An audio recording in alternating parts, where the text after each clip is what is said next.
senhora considera que a senhora tem um casamento abençoado? Com certeza. Por quê?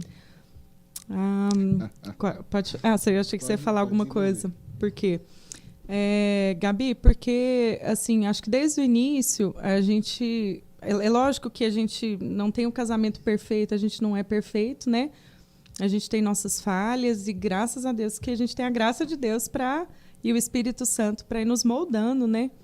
E convertendo um ao coração do outro, né? Mas eu acredito que sim, porque a gente busca, tanto eu quanto ele, a gente não está em julgo desigual, né?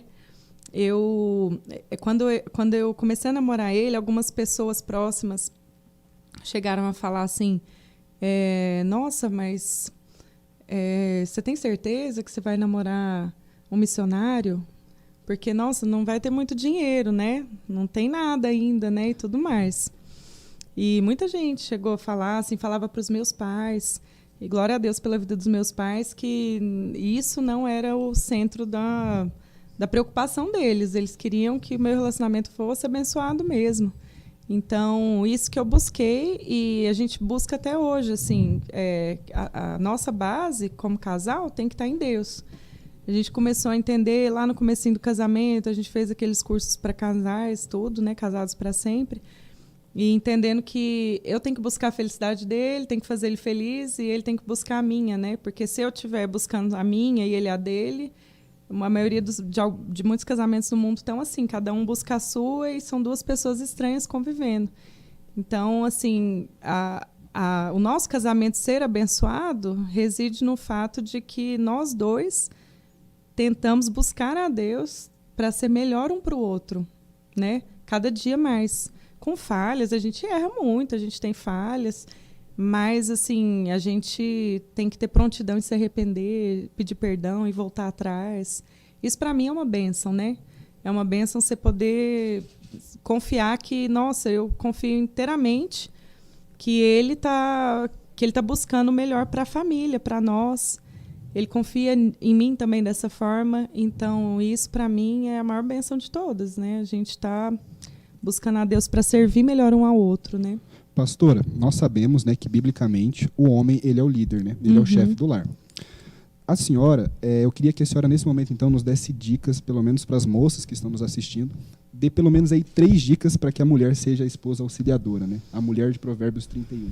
Para esse marido que é o... E quem quer saber para os homens aí, o pastor Beni já falou no podcast anterior, então vai procurando aí. É verdade.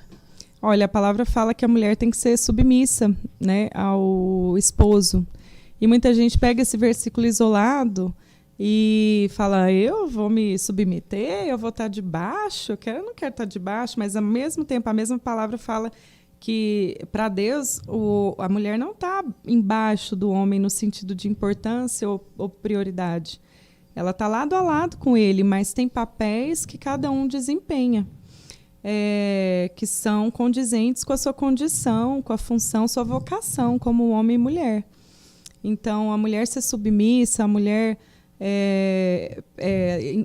assim subentende, né, que ela precisa edificar o lar, ela precisa entender que ali na casa tem uma liderança, né, o homem sendo o cabeça, né, e estar debaixo dessa missão, dessa liderança é muito bom.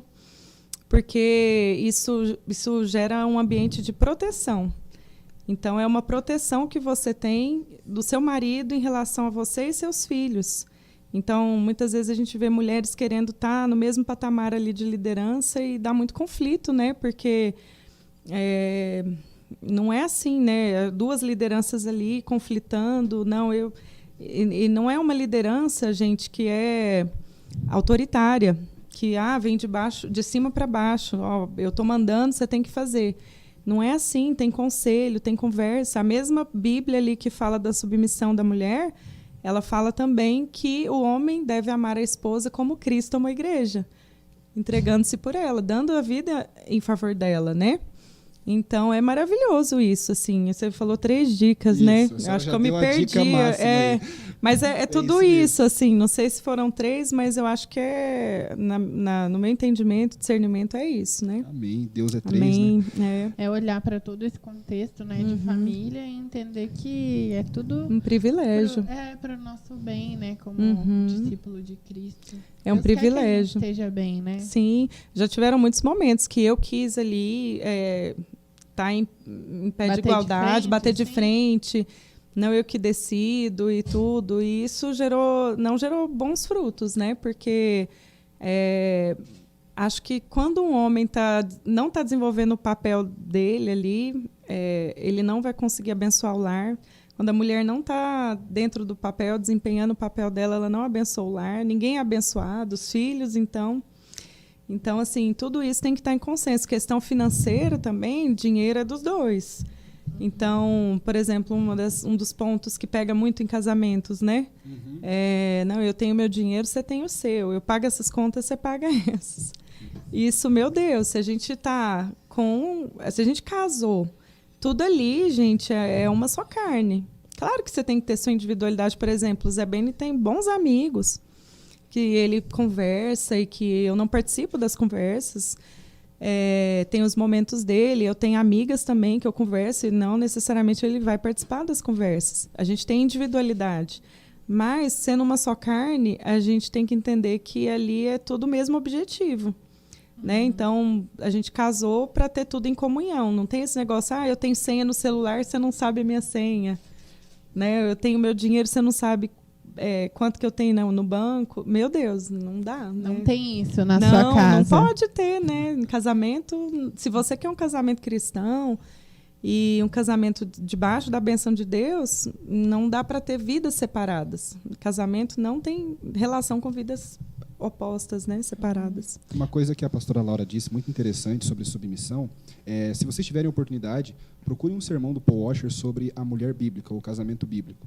E ele diz que quando as pessoas interpretam a submissão como algo que coloca você abaixo de alguém, você está blasfemando contra Deus.